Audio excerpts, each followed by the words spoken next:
안녕하세요. 여화입니다.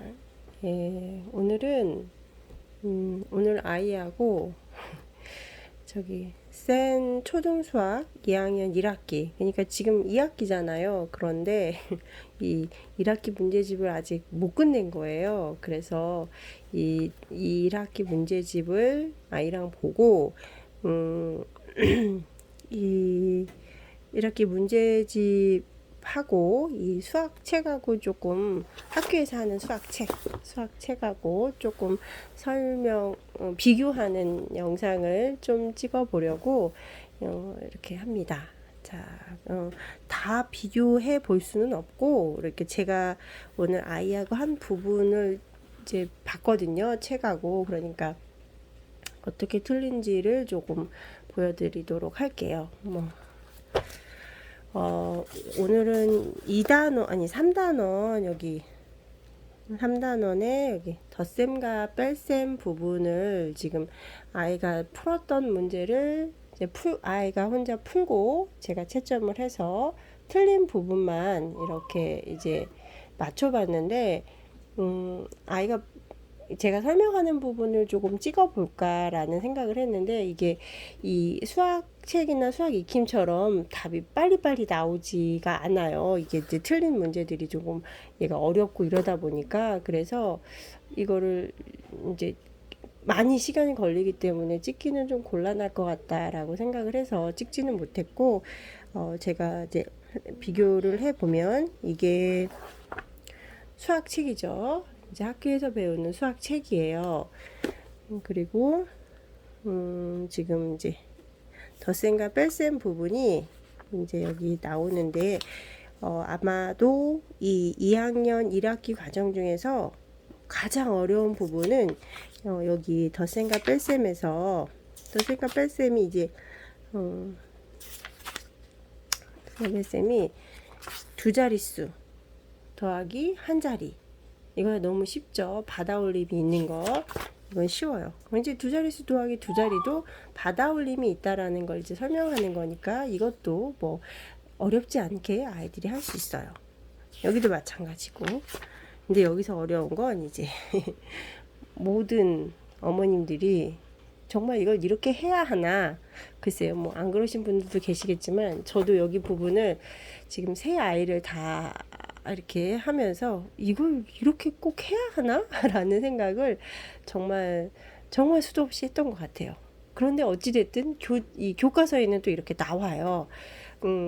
그러면은 이제 더하기를 우리 아이들이 거의 다 이렇게는 할 수가 있어요. 이렇게 받아 올림을 해서 더하고 이런 건 다 할 수가 있어요. 그러니까 아이들도 이걸 할 수 있는데 왜 이렇게 해야 돼요? 라고, 왜 이렇게 여러 가지 방법으로 계산을 해야 돼요? 라고, 꼭 저렇게 하면 안 돼요? 라고 했던 것 같아요.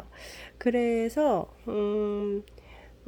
선생님들마다 저희 아이가 지금 큰아이, 둘째, 셋째 이렇게 있잖아요. 근데 선생님들마다 학교에서 가르치는 게 다 틀렸던 것 같아요. 그러니까 이게 여러 가지 방법으로 덧셈을 해본다는 게 뭐냐면, 우리가 일단은 설명을 해보면, 이렇게 우리가 기존에 알던 방식으로 더하기를 하는 게 아니고요. 여기 이제 간단하게 보면은 이렇게 2와 1이 있고 9와 3이 이렇게 있잖아요. 그러면 일단 여기에서는 29하고 10하고 3 이렇게 더해진 거예요. 이해가 됐을라나요? 이 13을 이렇게 나눈 거죠. 어떻게 나누냐면 10하고 3으로. 그래서 여기에 있는 29하고 이 앞에 있는 10의 자리에 있는 이 10하고 더해서 두 개를 더해서 39, 그 다음에 1의 자리를 나중에 따로 더한 거죠. 이런 식으로 더하기를 하는 방법이 있고, 지금 여기 책에는 이 방법이 한 가지 있고, 제가 이제 문제집으로 비교를 해드릴게요.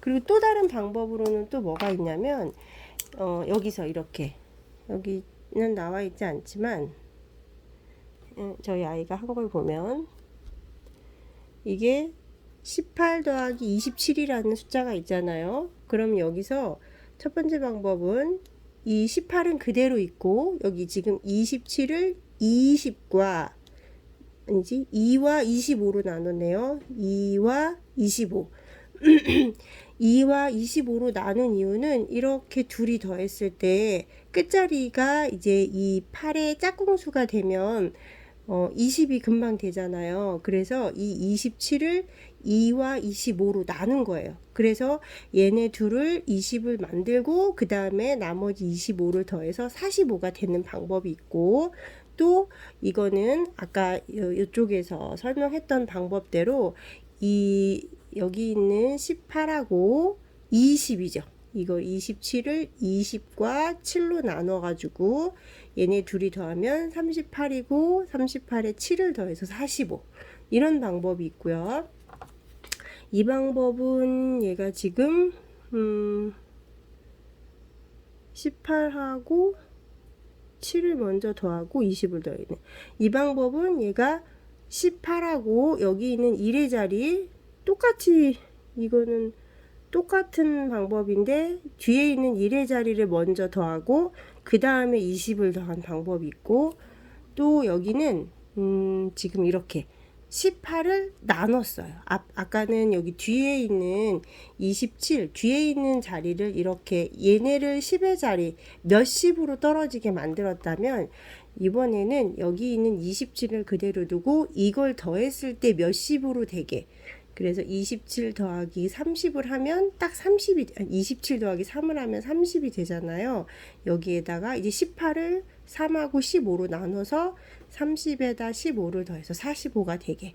그러니까 이렇게 여러 가지 방법, 말 그대로 더하기를 하는데 우리가 알고 있었던 그런 받아 올림을 해서 더하는 방법이 아니라 이런 방법으로 더하는 걸 배우는 단원이 있어요. 이 3단원에.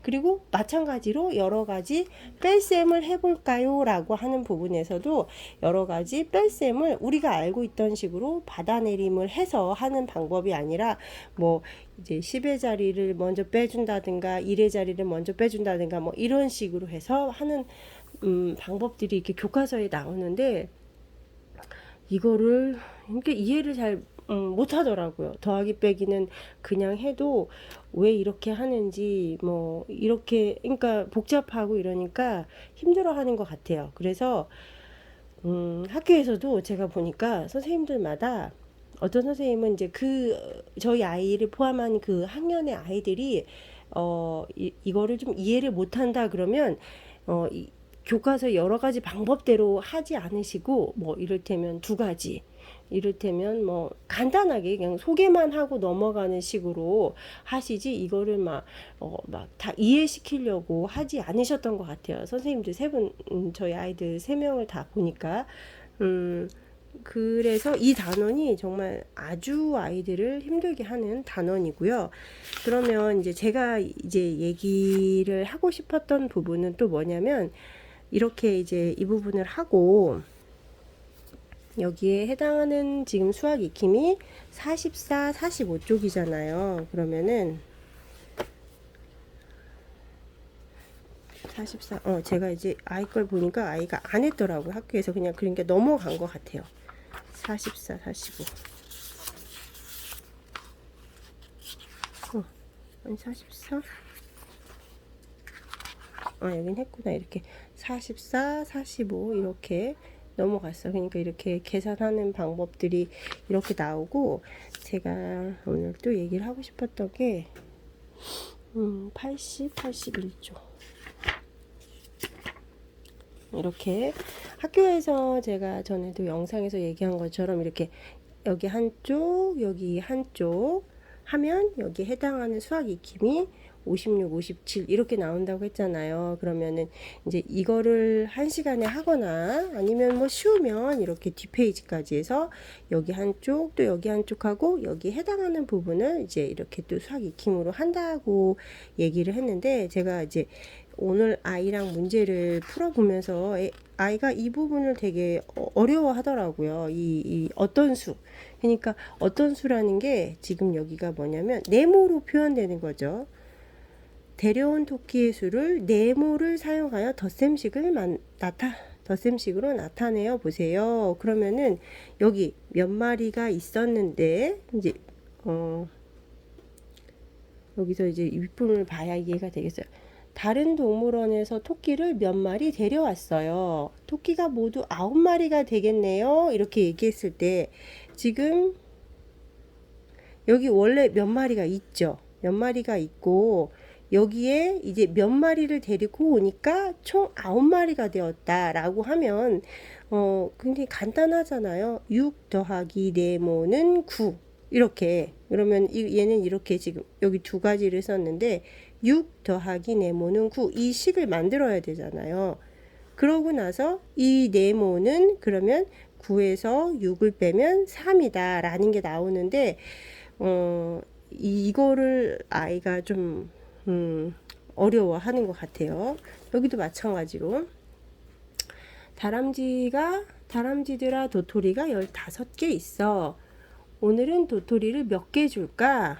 이를 이제 몇 개를 줬어요. 몇 개 줬는지 모르니까 그게 어떤 수, 네모가 되겠죠.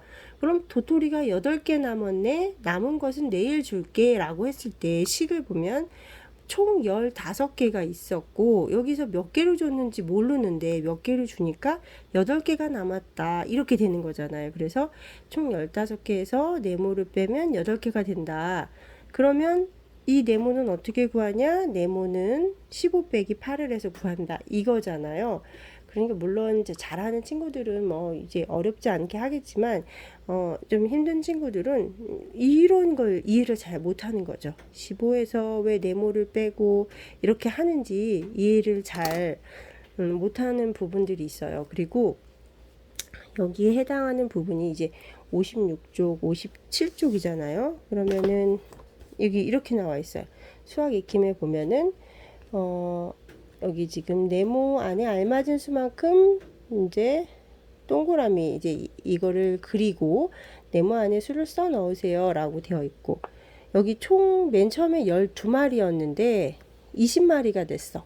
그러면 여기엔 몇 마리냐 라는 얘기죠. 그러니까 어렵지 않게 풀을 수 있어요. 이거 세보고 여기다 그리면 되니까. 그리고 여기도 준기는 연필 10자루를 가지고 있습니다. 동생에게 몇 자루를 주었더니 6자루가 남았습니다. 네모 안에 알맞은 수를 써넣으세요. 그럼 10자루에서 몇 자루를 주니까 6자루가 남았다 그러면 4라는 걸 금방 찾을 수가 있어요. 그쵸?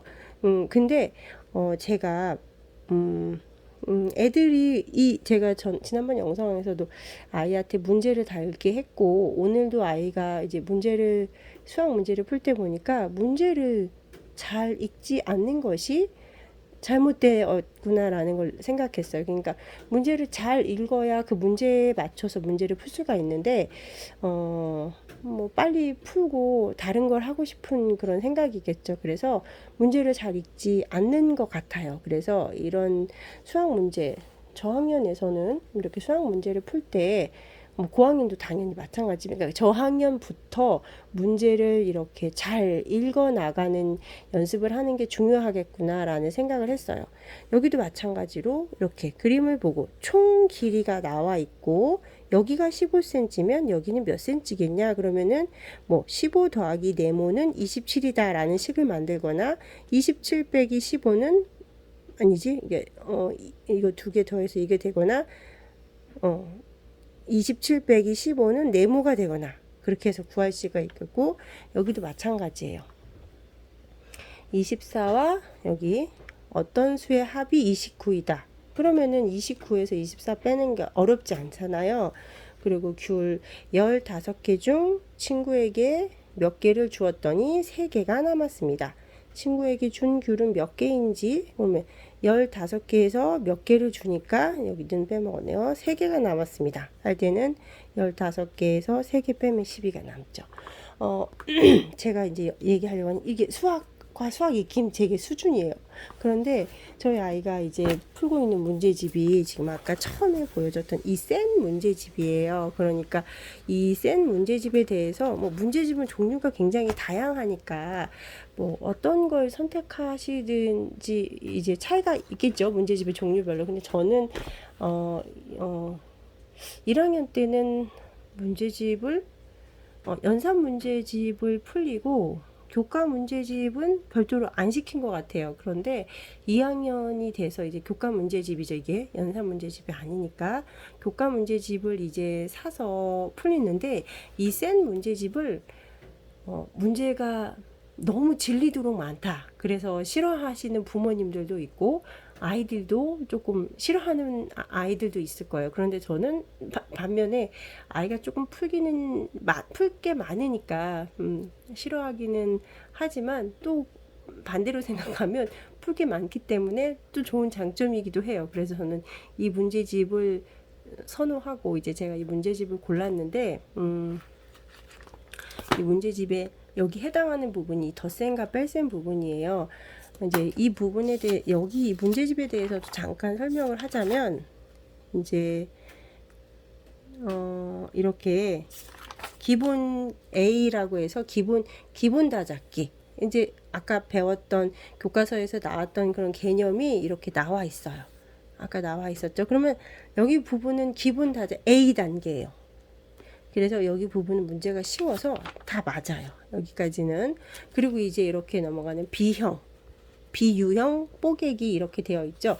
그럼 여기 부분에서 이 유형 문제가 또 굉장히 많은 게 저는 장점인 것 같아요.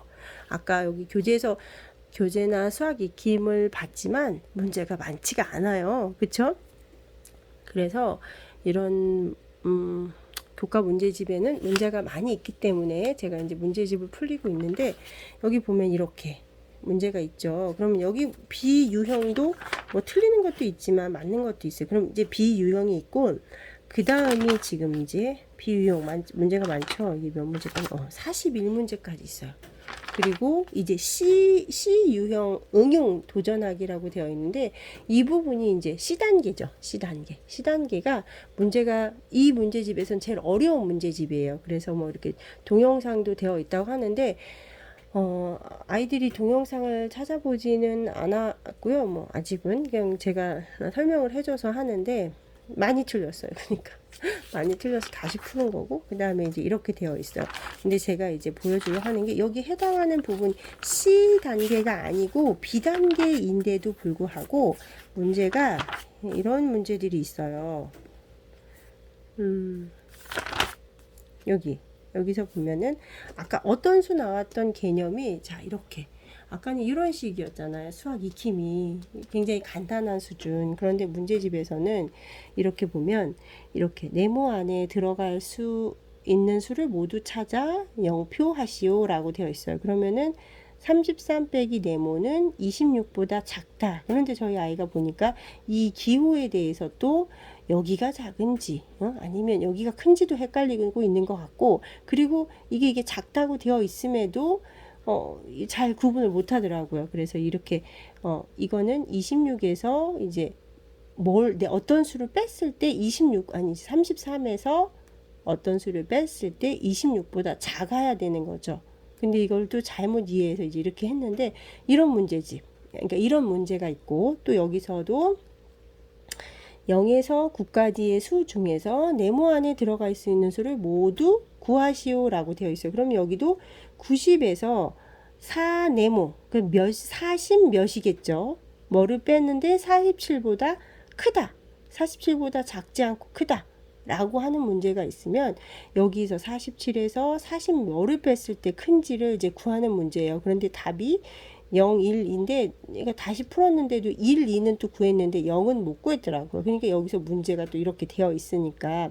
근데 이거는 이제 90에서 뭐 47을 빼봐서 나온 걸로 해서 해도 되는데 일단은 이게 같으면 또 안 되고 이쪽이 더 커야 된다. 라는 이런 문제가 나오기도 하고 또 이게 그 해당하는 단원에 대한 문제인데 문제 수카드를 한 번씩만 사용하여 두 자릿수를 만들려고 합니다. 만들 수 있는 수 중에서 가장 큰 몇십과 이 개념을 또 이해를 못하더라고요. 가장 작은 몇십 몇의 차는 얼마인지 풀이 과정을 쓰고 답을 구하시오.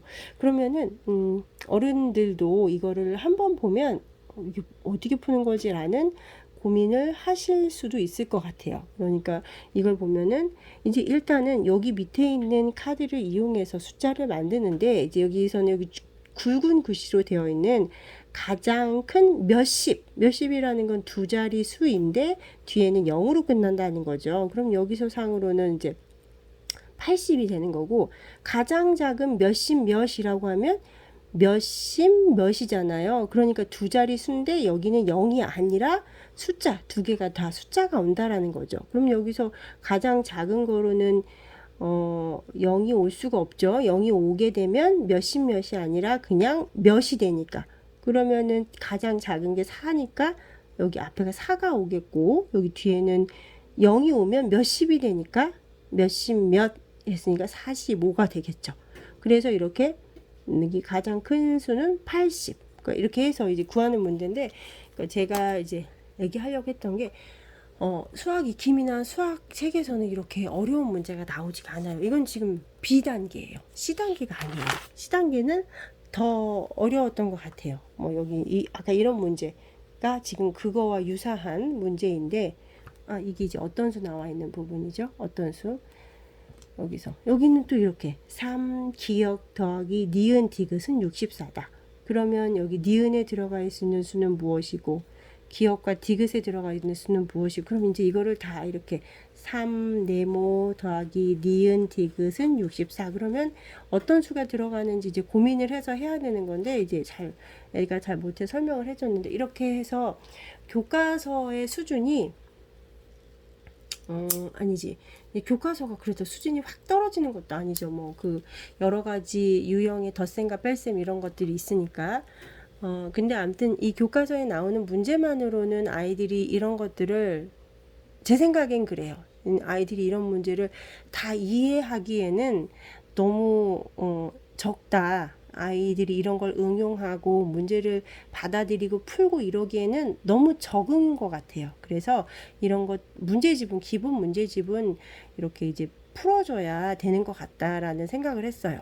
그래서 잠깐 이제 문제집에 대해서도 얘기를 하자면, 이건 제가 아까 이제 센 문제집이라고 얘기를 했잖아요. 근데 저희 이제 큰아이, 작은아이 같은 경우에는 이제 디딤돌, 뭐 제가 광고하는 건 아니고 제가 이제 저희 아이 문제집을 보여주는 거예요. 이렇게 기본 응용이라고 해서 디딤돌에서 나온 문제집을 이제 했죠. 근데 제가 아까 얘기한 것처럼 문제 수는 이 센이 훨씬 많아요. 그래서 저는 큰 아이하고 작은 아이는 이 문제집을 한 권만 하지 않잖아요, 요즘에. 그렇기 때문에 이 문제집 말고도 다른 문제집을 또 계속 하니까 이걸로는 문제가 많지 않아도 된다고 해서 생각을 해서 요거를 했고, 작은 아이는 이제 뭐 문제집을 많이 하지 않으니까 그냥 이게 조금 문제수가 많은 센을 선택을 했던 거죠. 그리고 또 한 가지 제가 요번에 알게 된 거는, 저희 아이가 이 기본 문제에서는 맞는데 응용 문제에서는 조금 많이 좀 틀리더라고요. 그래서 응용 문제를 많이 풀려봐야 되겠다고 해서 기본 응용을 사고, 똑같은 디딤돌에서 나온 응용을 샀더니 잘못 선택했어요. 문제가 중복이 되는 거예요. 그래서 만약에 응용 문제집을 저같이 만약 기본 문제는 맞는데 응용 문제는 많이 틀린다 싶으면 다른 출판사에서 나온 응용 문제를 사야지, 이 기본 응용을 사고 또 응용을 사니까 문제가 중복이 돼서 이거 진짜 잘못 선택했구나 아주 후회했어요. 그리고 제가 이제 또 문제집에 대해서 하나 더 얘기를 하자면, 이 채상이 문제가 있잖아요. 이 아이 채상이 S 문제. 이거 하면 왠지 채상이가 될 것 같은 그런 기대를 하게 하는, 요번에 이 문제집을 처음 사면서 이게 살까 말까 고민을 했어요. 고민을 했는데 제가 저희 큰아이 때는 이런 문제집이 있는지도 몰랐어요. 정말 그냥 셋만 사서 그냥 그것만 학기 중에 한 권 풀리기도 벅찼던 것 같아요. 그런데 제가 이제 제니가 5학년 이때쯤 이제 코로나가 오면서 이제 이런 심화 문제집을 푸는 거구나라는 걸 알고 이제 심화 문제집 이걸 이제 알아봤는데, 굉장히 이 센의 C 단계보다도 어렵습니다. 어려워요. 그래서 아이들도 힘들고 저도 힘들었어요. 근데 이게 채상이 S가 있고 또 이렇게 채상이가 있어요. 구분이 뭐냐라고 이렇게들 물어보는데 채상이 S가 더 어려운 거냐, 채상이가 어려운 거냐, 채상이 S가 조금 더 쉽고요. 채상이가 더 어려운 겁니다. 우선 기본 개념은.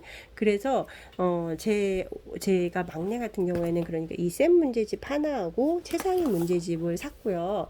채상이 문제집에는 그러니까 제가 첫째, 둘째를 이렇게 해보니까 이거 문제를 보고 풀고 하는 것도 이제 연습이라는 생각이 들었어요. 그래서 제인이, 그러니까 첫째 같은 경우에는 이렇게 이런 심화 문제집을 풀어보지 않고 이제 고학년에 올라가서 심화 문제집을 푸니까 문제 저항이 어마무시해요. 너무 어려우니까 하기도 싫어하고 짜증도 많이 내고. 근데 이제 그거를 조금 아무래도 아무리 어렵다고 해도 저학년은 그 수준이 이제 그 학년에 높은 학년에 비할 바가 아니기 때문에 저학년부터 조금 이런 문제 적응이죠. 제 생각에 다 틀려요. 많이 틀려요. 그런데 문제를 이런 문제가 있고 네가 이런 걸 이제 자꾸 풀어가면서 너의 사고력이 좋아진다. 자꾸 어려워도 풀어봐야 한다. 뭐 이런 얘기를 하면서 이제 풀리고 있는데 아무튼지간에 그래서 저학년부터 이런 문제집을 경험하게 해주자라는 차원에서 이제 이 문제집을 이제 하고 있는데 이 문제집도 이제 그러니까 이걸 여름 방학 때 다 끝내려고 했는데 참 못 끝낸 거죠. 그래서 지금 오늘 센을 3단원을 했고 4단원은 전에 같이 한번 봤었고 5단원, 6단원은 뭐 어렵지 않게 했더라고요. 그래서 이제 내일은 이 채상이를 해야 되는데 이제 채상이는 좀 많이 더 틀렸어요. 근데 아무튼 문제집에 대해서 저학년 때부터 이런 문제집을 꼭 해야 하냐라고 하는 분들도 많이 있어요. 그래서 대체로 보면 이런 심화 문제집은 그래도 3학년 정도나 4학년 정도 돼서 많이 풀리시는 것 같아요. 그런데 그때 가서 해도 이제 저항이 있고 저학년 때 해도 저항이 있다면 저는 저 같은 제 생각에는 그냥 저학년 때 시켜서 문제 저항이나 조금 이렇게 덜 했으면 좋겠다. 왜냐면 문제가 어떤 문제들이든 이제 방법이나 이제 숫자나 이런 게 좀 커지는 것은 있는데 비슷한 유형들도 있어요. 그러니까 이게 계속 비슷한 그런 것들이 반복되는 것도 있잖아요. 그러니까 이거를 이제 저학년 때 좀 해서 익숙하게 하면 좀 고학년 때는 저희 셋째는 좀 덜 저항하지 않을까요? 이런 기대를 해보면서 채상이 S까지만 하고 채상이는 이제 못 샀고 이제 매번 저도 문제집 사면서 고민이에요. 애가 셋이니까 이걸 세 개를 다 사기도 사실 부담이고 아이들도 풀기도 벅차고 이런 부분이 있는데 근데 제가 한 가지 또 생각한 건 채상이 S나 채상이 문제를 풀면 이제 그 낮은 수준의 문제집 있잖아요. 이런 수준의 문제집은 참 감사하면서 편안하게 풀죠 애들이. 이런 문제집을 풀다 이 문제집 풀으라 그러면 신나는 거죠. 문제 수준이 쉬우니까. 뭐 그렇다고 해서 다 맞는 건 아니지만 이제 그니까 좀 문제 수준이 이제 그렇다라는 얘기를 하는 거고. 제가 그리고 아까 그 얘기를 하려고 그랬는데 여기 학교에서도 제가 그 얘기를 빼먹었네요. 학교에서도 이제 그러니까 한 단원이 끝나면 여기 얼마나 알고 있나요? 이렇게 수학책에 있어요. 그럼 이제 이게 일종의 이 단원을 잘 마무리했느냐 이런 걸 이제 평가 점수 들어가고 이런 건 아닌데 이제 선생님이 이 부분을 이제 풀려보면서 이제 이렇게 잘 얘네들이 이해를 했는지 어찌는지 이제 이런 걸 판가름해 보는 거죠. 그리고 이제 여기를 보고 또 그것도 선생님마다 틀린데 어떤 선생님은 단원 평가라고 해서 꼭 해당 단원이 끝나면 단원 평가를 보시는 선생님들도 계셨고 보지 않는 선생님들도 계셨어요. 그런데 이제 단원평가, 학교에서 보는 단원평가의 수준은 정말 저는 몰랐어요. 정말 단원평가의 수준을 많이 아시는 분들은 알겠지만 이제 학교 처음 보내시는 분들은 잘 모르실 텐데 여기 이제 문제집에도 보면 이렇게 3단원 마무리. 이제 이게 단원 평가 보기 전에 그러니까 이거를 풀어서 이제 마무리하는 차원인데 이 문제집에 있는 수준보다는 현저히 낮습니다. 그러니까 현저히 쉽다는 얘기죠. 여기 있는 문제집을 뭐 4-5개 틀려도 학교에서는 이게 어려운 문제가 뭐 한두 문제 있을 수는 있지만 어렵지 않아요. 그래서 단원 평가는 많이들 이제 물론 아이들은 꼭 공부를 해도 실수하는 경향들이 있잖아요. 그래서 실수해서 뭐 좀 틀리는 경우는 있지만 그렇게 많이 틀리진 않아요. 그런데 제가 봤을 때 제 생각에는 아까 얘기했던 것처럼 이런 수학 책하고 수학 익힘책만 한 경우에는 다른 문제를 경험해 보지 않았기 때문에 문제를 푸는 걸 조금 더 어려워할 수도 있어요. 30분이 넘어가는데 그래서 교과 문제집을 같이 학원은 다니고 있지 않더라도 저학년 때 같이 이렇게 해주면 좋겠다라는 생각을 합니다. 네, 문제집에 대한 얘기를 오늘은 해보았습니다.